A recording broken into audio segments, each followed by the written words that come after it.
Hello, friends.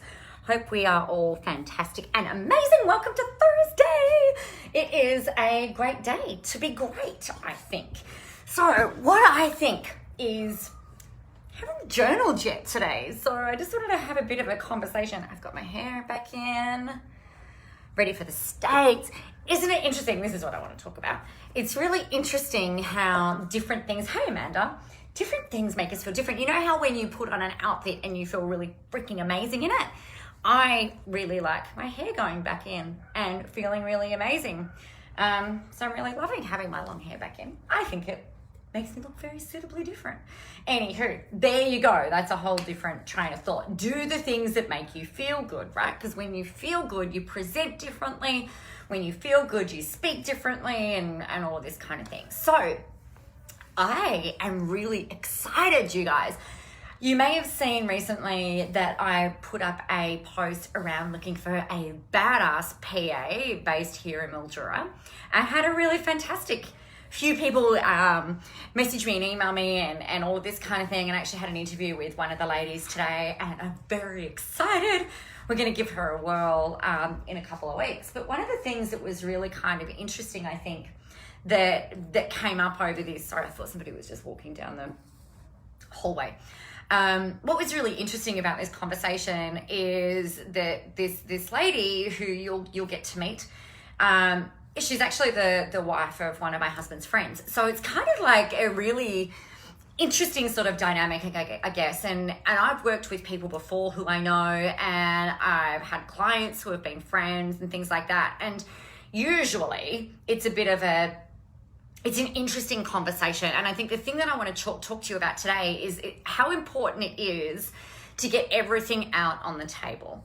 Now, when you're out there and you're putting yourself out there and you're making stuff happen, and you are naturally going to draw curiosity from people around you, either in your local area or your global area. And some people are just going to be like, oh, what is it that you're doing? Like, what's going on? This could be really helpful, or, you know, I'd love to pick your brain about this, that, and the other, and things like that. My rule of thumb is I'm really happy, and you'll find this as well with your things, like I'm really happy to work with friends and have friends as clients, right?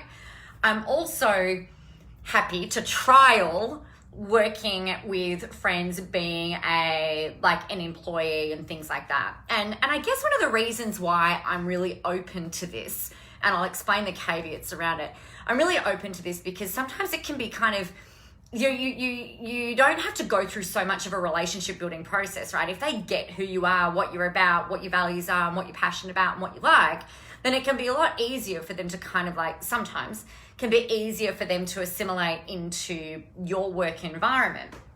However, where shit can go wonky, and this is what I said to this lady today, I said, look, our relationship is important, as is the relationship that my husband has with her husband.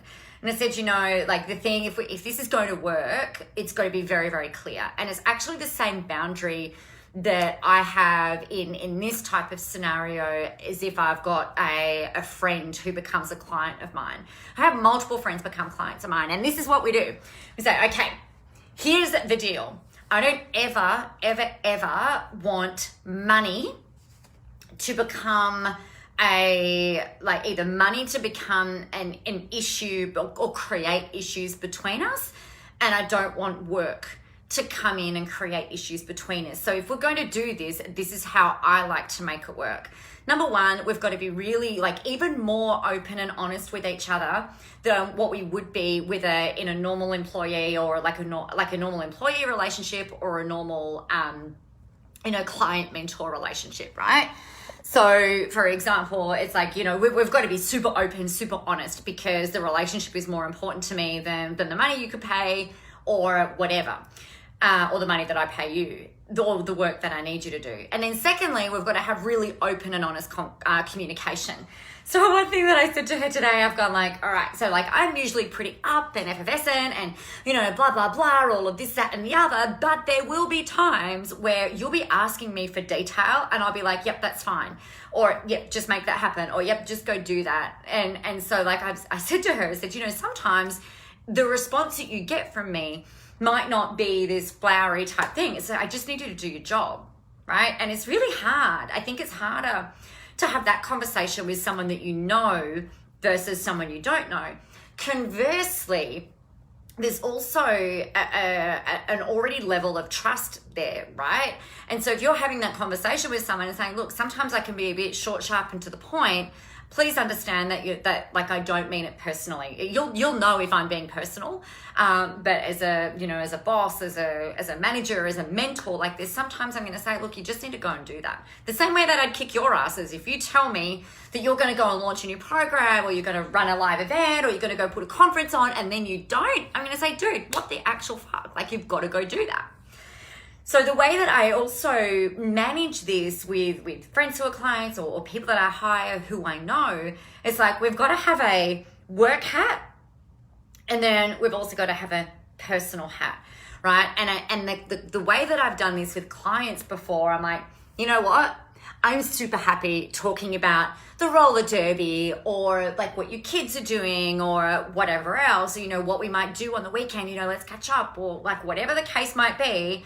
But I will probably say to you, hang on a second. Like if we're in a work conversation, I might say, hold on a second.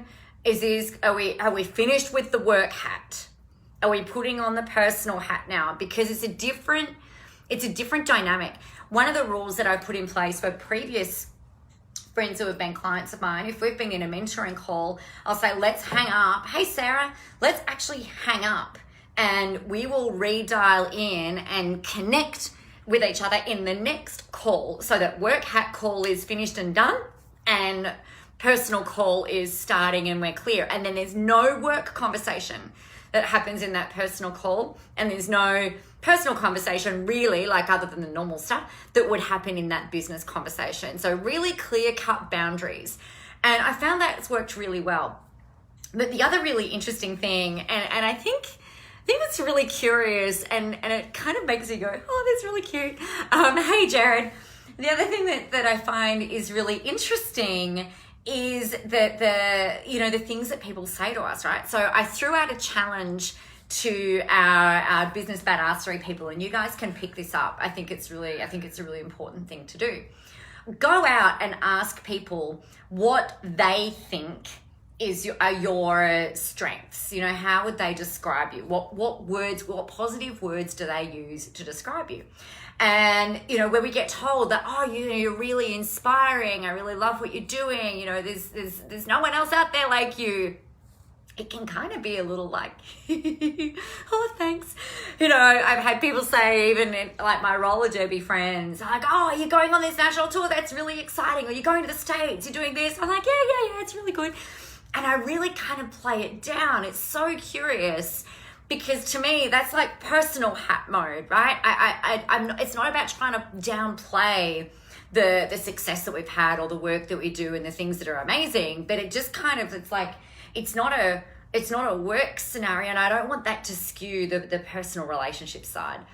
So I think the big thing here, the big message that I want to leave with you today is, don't be closed off to working with friends and or employing friends. The thing that you've got to do though is make sure that, even more importantly than when you're bringing on someone who doesn't know you, is that you have very, very clear expectations and boundaries around, all right, if this happens, this is how we handle this. If this happens, this is how we handle this.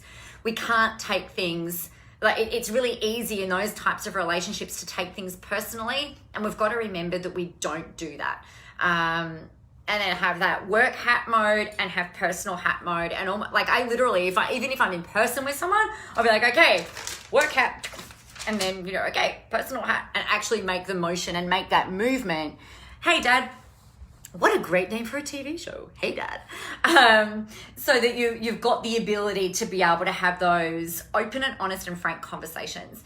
And the other thing that I actually said to this lady who's just gorgeous, I said, look, we've got to be able to have that relationship. And this is actually regardless of whether it's a person that's brand new to you or someone that you know.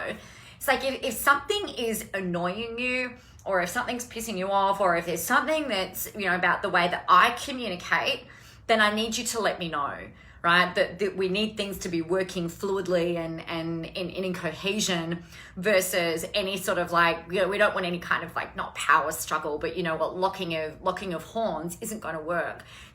I don't want anyone to hate coming to work for me. I want them to be jumping out of bed going, oh, I can't wait to get to work and work with Nicola. It's going to be fucking amazing today. It's going to be the best. I'm so pumped and so excited. And I want them to feel like they've got room to grow and room to expand and live their purpose within this organization and things like that. So it's really kind of curious how we manage and how we mitigate that. So there you go. Just be really clear on what you want, how you want it to work, and make sure that they're in agreement. And then the other thing is that you're able to have a conversation with, hey, this piece here isn't really working. How can we make that work? Or, what, we've tried this. It's just not, it's just not going to work out. No hard feelings. And that can come from both sides, right? So all parties have to be really, really wise about how this is handled. So my husband and I were talking to a gentleman earlier on in this week, and we're exploring a business idea that my husband and I will run together, and it's really fucking exciting actually. And one of the conversations that we had with him, this guy's got multiple businesses, makes multiple millions of dollars a year, and there's just a couple of different things that we're exploring. And he said, you know what, I'm really slow to hire and quick to fire. And I think that's actually a really important message to learn and to take on. But also, we don't want to throw the baby out with the bathwater. We expect people are going to make mistakes. We're human. But then you've got to learn from that mistake, right? And if you make the same mistake twice, then it's like, maybe this is not for you. Maybe not. But having those conversations are really important. So there you are, everybody. That is my employment advice for today. I trust that you will all have an amazing and fantastic day. If you have not enrolled yet in either Visible Live, the national tour that is happening in November, make sure you do that. It's at nicolamorais.com.au/rockstar, because why not? And then the other thing, we've also got the Wake Up and Shake Your Shit Up program that is rolling out on the 25th of October. So there's only a couple of weeks away. That is going to be amazing. That is where you are going to be able to live your life on purpose every single day. Do the work that you're here to do. Feel motivated and inspired every single day. But we're going to peel back the layers like an onion and an ogre. Peel back those layers of anything that has been holding you back from actually getting what you want. So limiting beliefs, fears, anything like that, any bullshit reasons and excuses, because that's what they are, that are holding you back from really stepping into that. We can work anything out. So we want to get rid of all of that shit. So it's more of a coaching style program than a, hey, let's grow your business program. There'll be some business stuff in there naturally. It's really freaking exciting. We're going to run for 21 days, and either the live training or the training for the day will be delivered to you by 5 a.m. every weekday, so that you have got the things to work on and really get your booty moving, because life waits for no one. Oh, actually, on that point, sitting in the coffee shop this morning, bit of a sad point actually. Sitting in the coffee shop this morning, waiting for this lady to turn up so that we could have this coffee interview, like job interview. And I read some news that a very famous man in the internet marketing industry, Andy Jenkins, passed away overnight. This guy's he's like Video Boss, Genesis, Like a Boss. Like, he's done so many, like he was kind of like the kingpin, not the kingpin. But like one of the original internet marketers. He'd done a lot of stuff with Frank Kern. There's another guy that I just can't think of the name of off the top of my head, but they did some really amazing, groundbreaking internet marketing campaigns. It's fucking hilarious. Really sad. I believe he passed away of cancer overnight. And young guy, beautiful wife, baby. Oh, no, probably not a baby anymore. She's, I think his daughter. Must be about 5 or 6 years old. I started following him probably, maybe 6-7 years ago. There's some really amazing marketing campaigns that that I know he's been really, really a massive part of, and it's just really, really sad to hear that he died overnight. And it's just, I think it's a really poignant reminder that life is too short. And it's unfortunate, I think, that someone who's really well known has to like die to remind us that, you know, to chase our dreams and to do the things that are really important, and to spend time with the people that we love, and to grow and build this legacy. And one of the things that I'll always remember about Andy is his like just always seemed so fun, right? Always giving, always like really generous from what I've seen. And yeah, I think it's just a really sad reminder that life is too short and life is meant for living.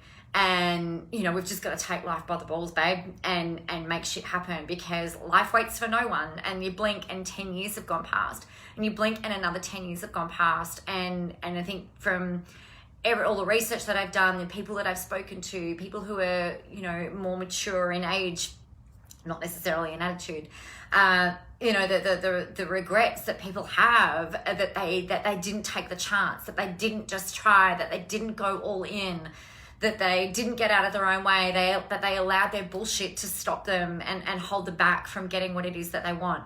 So don't let that be us. You know, I want to be the person who is, you know, I want to be remembered as the person who gave it their all, who tried everything, who, you know, was an activator of potential, who, you know, tried and kept trying, was resilient and powerful, and, you know, inspired lots of people to live their best lives.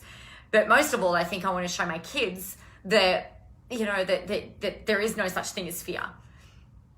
What if there was a world with no fear? I mean, other than the obvious things where we might actually die, but, you know, take that out of it, but where we actually like just acknowledge that the reasons that we don't do things are purely from a place of absolute bullshit. You know, just because we're scared of failure, you know, fuck that, man. Just try stuff. Life is meant for living. So rest in peace, Andy Jenkins. Know that he's touched the lives of a lot of people, so including mine. So there you go. Wake up and shake up your shit, babe. www.nicolamoraz.com.au/wake up, no spaces. All right, everybody, take care. Have a really amazing day. And remember, the world is ready for your brand of awesomeness. And I can't wait to see what you get out there and create. Have an amazing one.